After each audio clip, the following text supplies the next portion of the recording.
Mis amados hermanos y amigos, agradezco grandemente al Dios Todopoderoso porque permite compartir la palabra con ustedes y porque este programa aún sigue saliendo al aire y pueden ustedes ser beneficiados con este mensaje maravilloso del Evangelio de Cristo Jesús. Vamos a estudiar la palabra de Dios aprovechando bien el tiempo, como dice la Escritura. Vamos a aprovechar esta oportunidad para hablar de un libro maravilloso en la Biblia que pocos nos hablan acerca de este libro, el libro de Apocalipsis. Es un libro maravilloso, aunque no tendremos por supuesto el tiempo para hablar textualmente de todo el libro, pero al menos haremos mención de el contenido maravilloso que tiene este libro maravilloso que Dios nos ha revelado a través del apóstol Juan desde la isla de Patmos. Y tenemos un mensaje acá en este libro que lo estamos perdiendo por falta de negligencia, y pues queremos hablar un poco sobre este asunto, hablando de este tema de la victoria de Cristo y también del cristiano fiel, porque si usted analiza el libro, leyendo cuidadosamente el mensaje contenido, es que Cristo es victorioso y el cristiano que está con Cristo, por supuesto, también es victorioso. Pero por supuesto, para comprender este libro, o por lo menos el tema y el propósito central del libro de Apocalipsis, es necesario ir al fondo histórico para comprender el tiempo en que fue escrito, quién lo escribió, a quienes fue escrito también en su tiempo. Queremos comenzar hablando del fondo histórico de los tiempos bíblicos y de los tiempos de los emperadores romanos, que precisamente por ahí viene el asunto.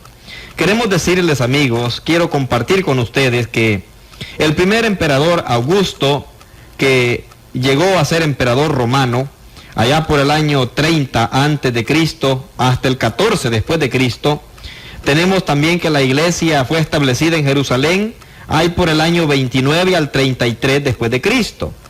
Y luego tenemos la historia relatada en Hechos, que estamos hablando del año 29 al 62 después de Cristo aproximadamente. Luego viene una persecución abierta por los judíos, y esto fue ahí por el año 29 al 69 después de Cristo. Luego vienen los conflictos doctrinales sobre la ley de Moisés, y fueron cartas inspiradas, escritas para defender la verdad. Por ejemplo, Hebreos, Romanos y Gálatas, en estos conflictos doctrinales con respecto a la ley de Moisés y lo que es la ley de Cristo. Luego viene ahí por el año 70 aproximadamente, después de Cristo, la destrucción de Jerusalén por los romanos. Esto fue en cumplimiento de la profecía de Mateo 24. Luego vamos a ver también que la evangelización entre los gentiles, especialmente por Pablo, incluye áreas como Asia, Galacia, Macedonia, y cartas inspiradas que se escribieron para instruir también y animar a las nuevas congregaciones, Efesios, Colosenses y a los tesalonicenses. Luego viene la persecución de los cristianos en Roma por el emperador romano Nerón. Estamos hablando ahí que Primera de Pedro se escribe aproximadamente por este tipo de problemas. Esto fue por el 65 al 68 después de Cristo, y queremos compartir también acerca de los conflictos doctrinales, especialmente sobre filosofías como el gnosticismo, cartas inspiradas para resolver estos conflictos. Fue las cartas que Pedro escribió, Juan y Judas, escritas para defender la verdad. Vemos también la persecución de la iglesia en escala universal, pero concentrada más que todo allá en Asia, donde había concentración de cristianos, gente justa que había obedecido el Evangelio de Cristo, que estaba en medio de paganos dedicados a la adoración del emperador. El emperador romano Domiciano, el Apocalipsis revelado para animar a las iglesias en su lucha contra las fuerzas de la maldad de esta época. Y muy bien, el Apocalipsis, dice la Biblia, leemos así el 1:1. la revelación de Jesucristo que Dios le dio para manifestar a sus siervos las cosas que deben suceder pronto, y las declaró enviándolas por medio de su ángel a su siervo Juan. Tenemos el autor de esta carta, el apóstol Juan, quien usó su mano para escribir estas palabras, inspirado por el Espíritu Santo, revelación de Jesucristo, dice el mismo versículo. Y luego nos revela también que Juan escribe esta carta y dice en el versículo 9, yo Juan, vuestro hermano y copartícipe vuestro en la tribulación, en el reino y en la paciencia de Jesucristo, estaba en la isla llamada Pasmos, por causa de la palabra de Dios y el testimonio de Jesucristo. Aquí tenemos las palabras, quién escribe y de dónde está escribiendo esta carta, y por supuesto va dirigida a las iglesias de Cristo del primer siglo, que existían en esta época y que por supuesto tenían muchos problemas y muchos conflictos. Encontramos estas palabras hermosas de Juan declarando este mensaje, y amigos y hermanos, quiero declarar que para entender este mensaje necesito realmente que usted esté muy atento, que esté allí llevando la secuencia para comprender el fondo histórico, para comprender el libro, este libro de Apocalipsis, que yo quiero decirles que ha sido el objeto de negligencia por muchos que lo consideran imposible de entender, y también ha sido abusado por otros que lo quieren usar como base para probar sus propias filosofías sobre la historia del mundo y especialmente eventos modernos y futuros. Y todo esto, amado hermano y amigo, ha resultado en una gran pérdida para el pueblo del Señor, pues el libro en sí contiene un mensaje de mucha importancia para todas las edades. Y este mensaje para nosotros es la victoria de Cristo y el cristiano fiel. Vamos a considerar un breve repaso, como ya dije, del primer siglo, especialmente en relación a los diferentes libros del Nuevo Testamento, para ver cómo este último de los libros, inspirados por el Espíritu Santo, cabe en el propósito maravilloso de nuestro Dios. Unos 27 años antes del nacimiento de Cristo, nuestro Señor Jesucristo, Augusto llegó a ser emperador del inmenso imperio mundial de Roma. Este hombre fue el primer verdadero emperador romano. Dentro del territorio bajo su mando, la tierra más importante de la Biblia, conocida como Palestina, dentro de pocos años cayó, fue derribada y perdió su poder. Este imperio cayó, la tierra, el reino de Palestina. Dentro de pocos años, en un pueblo muy pequeño llamado Belén, nació el Hijo de Dios y empezó un movimiento que sacudió al imperio romano y todo el mundo, y que sigue en pos aún después de la derrota completa de esta potencia mundial de Roma, casi 500 años más tarde. En el año 14, después del nacimiento de Jesucristo, el imperio romano pasó a manos de Tiberio. Y fue durante su reinado que empezó otro reino destinado a empeñar una gran lucha contra Roma y a ser victorioso sobre ella.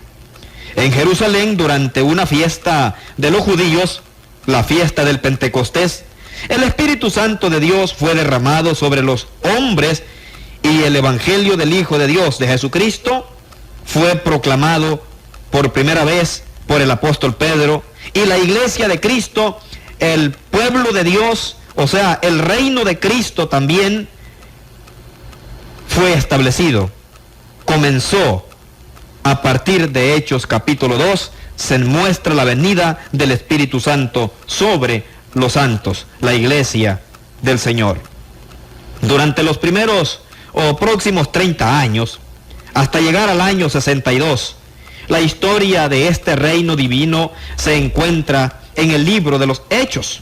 Usted puede leer el libro de los Hechos y se va a dar cuenta que Cristo ya está reinando a partir de ese tiempo para acá.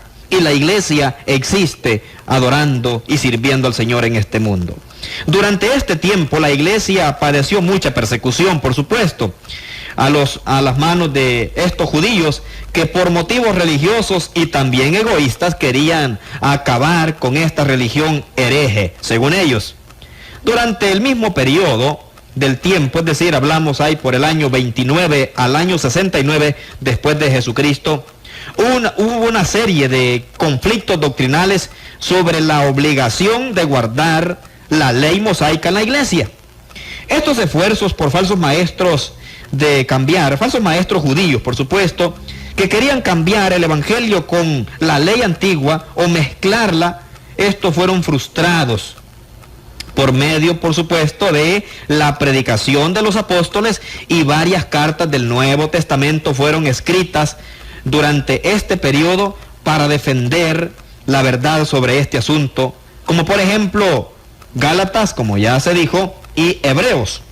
En el año 70, de una forma dramática, Dios ayudó a aclarar que la adoración y vida de la iglesia de Cristo no dependía de la religión judía, y especialmente no de Jerusalén, la ciudad santa de los judíos, ni del templo famoso que ellos tenían. El cumplimiento de la profecía de Cristo Jesús acerca de Mateo capítulo 24, si usted ya lo ha leído, el Señor mandó al general romano Tito. Sí, aunque Tito no sabía que Dios lo estaba usando para cumplir con su propósito, pero Dios lo usó y lo mandó. Este fue enviado para destruir a Jerusalén, la ciudad de Jerusalén. Este evento sirvió para romper de una vez por todas la supuesta dependencia del cristianismo sobre la religión mosaica, centrada en el templo de Jerusalén. Este problema ya no volvió a molestar a la iglesia durante el primer siglo. Las cartas escritas en el Nuevo Testamento en contra a esta enseñanza falsa sirven como defensa perpetua para la iglesia. ¿Cuántas veces alguien quiera imponer la ley antigua en el pueblo de Dios, la iglesia de Cristo que vive bajo el nuevo pacto? Allí están estas cartas para contrarrestar y defender la causa. Unos 25 años atrás, volvamos atrás, 25 años aproximadamente, en el año 45, Saulo de Tarso había sido convertido al Señor. Este perseguidor de la iglesia fue llamado a ser apóstol de Cristo a los gentiles, o sea, a todos los que no eran judíos. Y durante los años 45 al 65, Pablo encabezó la evangelización de los gentiles en todo el mundo conocido, o sea, en el Imperio Romano, incluyendo áreas como Asia, Galacia y Macedonia, en sus viajes de evangelización. Durante el mismo periodo, él fue inspirado por el Espíritu Santo a escribir cartas para instruir y animar a las nuevas congregaciones. Después del libro de los Hebreos, la mayoría de los libros en el Nuevo Testamento corresponde a este esfuerzo, por iniciativa del Espíritu Santo, por supuesto, de confirmar y edificar la fe de los nuevos cristianos en todo el Imperio Romano. Al final de la vida de Pablo, la persecución por los judíos había disminuido y los problemas doctrinales con ellos se habían resuelto. Pero en este tiempo, otro enemigo de la iglesia levantó su cabeza contra el reino de Cristo, contra el poder de Cristo en la tierra, contra también su pueblo. Como un monstruo del mar fue levantado, un monstruo feroz, sin compasión. Los cristianos empezaron a ser perseguidos en Roma por el emperador Nerón. Es probable que la primera carta del apóstol Pedro se refiere a esta persecución que duró del año 65 al 68, cuando Nerón murió. Estamos hablando de un aproximado de 3 años. Ya se había terminado el conflicto doctrinal sobre la ley de Moisés, pero las filosofías paganas empezaron a infiltrar en los pensamientos de los cristianos y ellas llegaron a ser el gran problema doctrinal durante el resto del primer siglo. Las cartas de Pedro, Juan y Judas fueron escritas para la inspiración del Espíritu Santo para defender la verdad en contra a estas filosofías tales como el gnosticismo, que era una de las falsas doctrinas dirigidas por un falso maestro llamado Cerinto del tiempo del apóstol Juan, que estaban en estos problemas en los tiempos que Juan escribe, en los tiempos que escribe Pedro y Judas. Como puede apreciar usted, amado oyente, los libros del Nuevo Testamento no son simplemente disertaciones doctrinales y morales escritas por teólogos. No, son la respuesta divina a problemas que afrontaba la iglesia de aquella época, del primer siglo. Problemas, según iban surgiendo estos problemas y las ideas falsas, los conflictos de ignorancia entre los hermanos, el Espíritu Santo iba dando el mensaje adecuado para resolver el problema y defender la verdad. Todos estos mensajes tienen un significado muy importante también para el mundo moderno. Pero antes de hacer la aplicación moderna, es necesario entenderlos en su contexto histórico. Es necesario tener en mente, amados oyentes, la razón del por qué el Espíritu Santo reveló y a quién reveló tal escritura. La Biblia es aplicable a la vida humana en toda época, pero para saber cuál es la verdadera aplicación, hay que entender su motivo y argumento original. Trato de ir lento, no quiero ir rápido porque yo quiero, amigo y mi hermano, que aprendamos algo sobre este asunto del Apocalipsis, que es un libro que casi nadie lo quiere tocar, porque parece que le tenemos miedo, pero el Apocalipsis es un libro tan maravilloso que lo podemos entender si amamos la verdad, si deseamos conocer la voluntad de Dios, porque para eso fue escrito, para que lo entendamos y lo conozcamos. El problema es que no debemos darle nuestra propia interpretación. Hay que dejar que el mismo libro hable y se interprete así solo. Este es el caso con este libro del Apocalipsis también.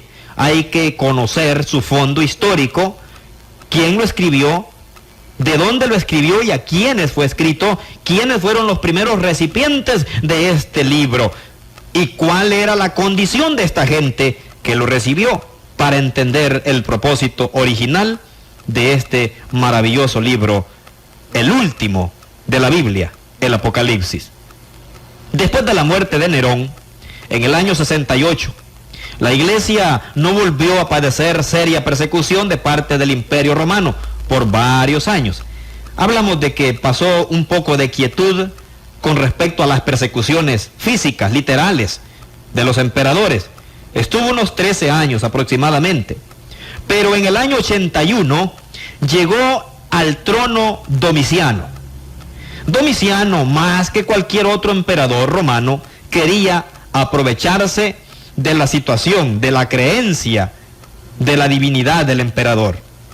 El culto romano de la adoración del emperador había empezado con Augusto, pero la mayoría de los emperadores no había insistido tanto en este culto al emperador, o mejor dicho, al imperio de Roma.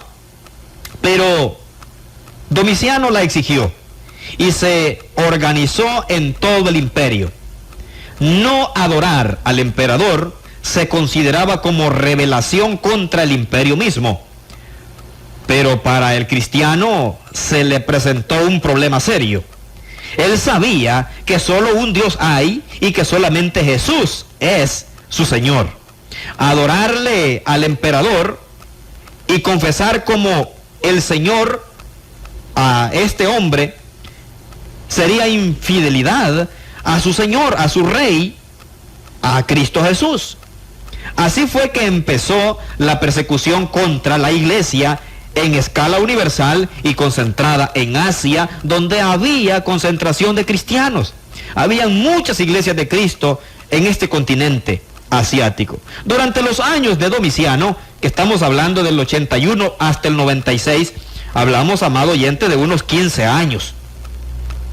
Después de Jesucristo, por supuesto, la presión sobre esta iglesia de Cristo fue, vamos a decirlo, tremenda. Además de la gran tentación de toda época, por supuesto, de conformarse a la manera de vivir de la gente del mundo, sumamente pecaminosa en aquellos días, los cristianos en los últimos 20 años del primer siglo afrontaron el problema de la exigencia del gobierno romano sobre la participación en la religión falsa y la persecución moral, económica y física de los cristianos del primer siglo. Esto sobrevino cuando rehusaron negar su fe para agradar y adorar al emperador. Este emperador romano, el mensaje aquí del Apocalipsis fue revelado y escrito para animar a las iglesias de Cristo en su lucha contra las fuerzas de la maldad. En el libro de Apocalipsis, esta lucha y la victoria final de Cristo y el cristiano fiel son presentadas en términos simbólicos. Pero estos símbolos y todo el libro deben ser interpretados de acuerdo con el propósito del libro. Especialmente, por supuesto, los problemas que afrontaba la iglesia del Señor en aquella época. Así como podemos entender mejor la carta a los Gálatas por tomar en cuenta el problema de los judíos que querían mezclar la ley de Moisés con el Evangelio, también podemos entender el libro de Apocalipsis mejor por tomar en cuenta los problemas presentados por el Imperio Romano. Así como podemos entender mejor la primera carta del apóstol Juan por tomar en cuenta la filosofía gnóstica que se estaba introduciendo en la iglesia a finales del primer siglo, también podemos entender mejor la revelación dada a Juan en el Apocalipsis por tomar en cuenta la adoración del emperador exigida por Domiciano en aquellos días turbulentos de la iglesia. Por eso les dije, el tema principal de este libro es que Cristo es victorioso y el cristiano fiel lo es si está con Cristo y si es fiel. El Apocalipsis, amado oyente, amado amigo, es para usted. Si usted tiene problemas económicos, si padece por su fe en Cristo Jesús, el Apocalipsis es para usted. Si se queda pensativo ante la gran variedad de religiones que hay en el mundo, si duda a veces de cuál será el fin suyo después de luchar tanto para servirle a Dios, si se pregunta sobre el origen de todo el sufrimiento y los demás problemas de la vida, si se siente atraído a veces por las debilidades que ofrece el mundo, si usted necesita ánimo, fe y esperanza, si usted está siendo seducido por tentaciones carnales, si usted se siente cansado de la lucha, el Apocalipsis es para usted, amado hermano. Y usted también, amigo. ¿Tiene usted problemas económicos? ¿Padece usted por su fe en Cristo Jesús? ¿Se queda pensativo ante la gran variedad de religiones? ¿Duda usted a veces de cuál será el fin suyo después de luchar tanto para servirle a Dios? ¿Se pregunta sobre el origen de todo el sufrimiento y los demás problemas de la vida? ¿Se siente atraído o seducido a veces por las delicias que ofrece el mundo? Si usted necesita ánimo, fe y esperanza, vuelvo y repito, si usted está siendo seducido por las tentaciones de la carne, si usted se siente cansado de esta lucha, el libro de Apocalipsis es para nosotros. Los recipientes de este libro en el primer siglo tenían estos mismos problemas y otros más. El imperio romano en el cual vivían les estaba persiguiendo por su fe en Cristo Jesús. Además del conflicto moral que siempre hay entre la iglesia y el mundo, por supuesto, Roma empeñó una lucha grande, que consistía en un problema físico, moral, económico y físico contra los miembros de la iglesia.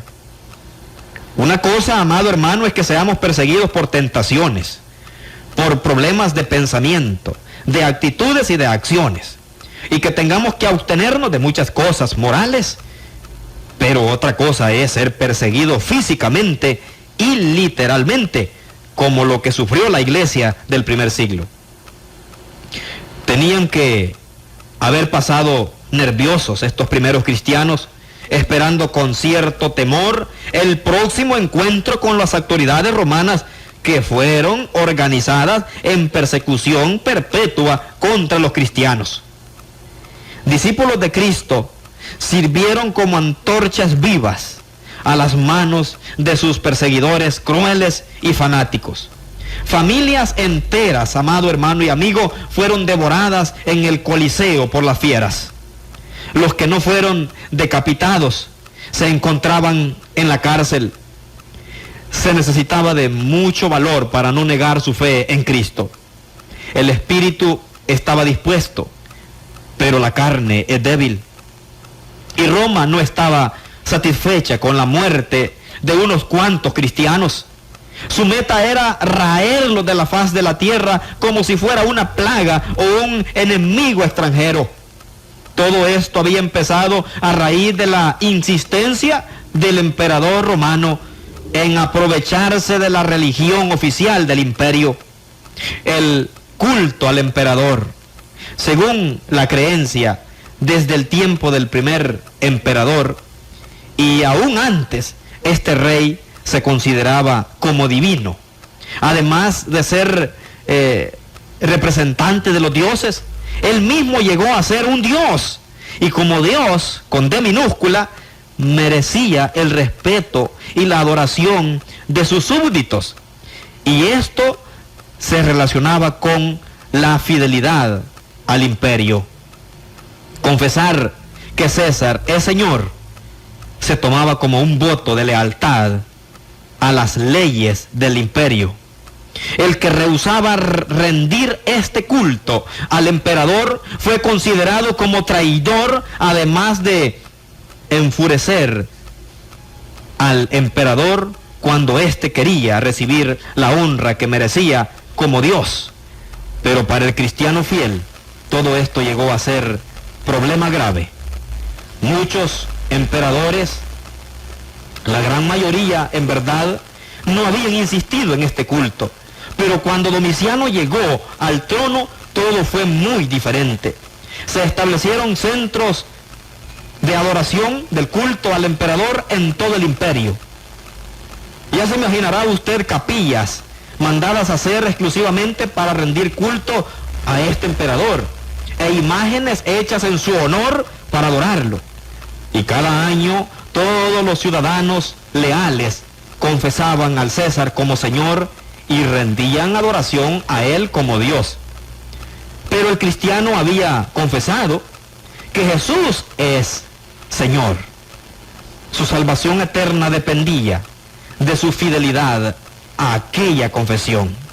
Negarle a Cristo para confesar a un mero hombre no era pensable, pero por otro lado, al no hacerlo, arriesgaba perder la vida y someter su familia a serios problemas. Además, otro problema tenía que estar perturbando la mente del cristiano. Él había creído en Jesucristo como el Rey. Había aprendido bien que la iglesia, o sea, Cristo reinando con poder, era el rey, ya el reino establecido en la iglesia, iba a ser un reino eterno.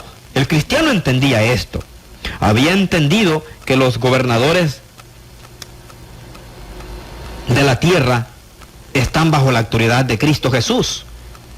Sí, por tanto, si el cristiano había entendido esto, ¿cómo es posible? El Rey de Reyes y Señor de Señores había hecho todo esto, pero también sabían que Satanás había sido aplastado, ¿verdad? Los cristianos en la muerte y resurrección de Cristo. Pero ahora todo esto estaba sucediendo. Parecía que Satanás estaba ganando la victoria, aunque su mente le recordaba de la soberanía de Cristo. Los soldados romanos le recordaban más dramáticamente de la soberanía del emperador. Nabucodonosor era uno de los reyes del pasado. Aunque habían entendido al profeta Daniel cuando proclamó esto de este rey Nabucodonosor, que el reino de Dios sería un reino eterno, parecía que el imperio romano lo iba a destruir. Todo había marchado bien. Los límites del reino se habían extendido y al incluir todo el imperio romano. Pero ahora sería el momento de la derrota. La fe, ancla del alma, que se había cimentado en el corazón del creyente, empezaba a ser desplazada por la duda y la incredulidad e incertidumbre. La mayoría de los apóstoles ya habían muerto, algunos a manos de estos mismos romanos. ¿Sería esto el final? Amados hermanos y amigos, todo esto del fondo histórico, a medio de todo esto viene la revelación del Apocalipsis. Cristo y el cristiano fiel son victoriosos. Yo quiero decirle, amado oyente, que el Apocalipsis es un libro maravilloso y no lo podemos entender si no entendemos la historia correcta del tiempo en que se escribió este libro, para entender el propósito concreto y poder entender cada texto de este libro. Es sumamente importante comprender este fondo histórico. Y el tiempo ya no me da para terminar esta historia con ustedes y comenzar a estudiar los textos del libro para comprender el mensaje correcto y dejar de especular y de imaginarnos y de intimidar a la gente con mensajes fuera de contexto. Por el momento deseo hacer un llamado a los amigos para que vengan a Cristo y se arrepientan de sus pecados. Conviértase al Señor y va a ser usted un cristiano fiel al lado de Cristo victorioso. Si usted quiere tener la victoria, debe estar con Cristo. Si no está con Cristo, usted será derrotado y vencido juntos con Satanás y los cobardes de este mundo.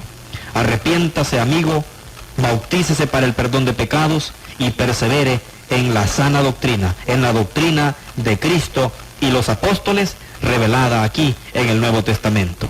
Esperamos en la próxima continuar hablando más de este tema o de este libro maravilloso del Apocalipsis, para poder ampliarnos un poco más en lo que es la voluntad de Dios revelada allí para todos y cada uno de nosotros también. Que Dios pueda bendecir a todos.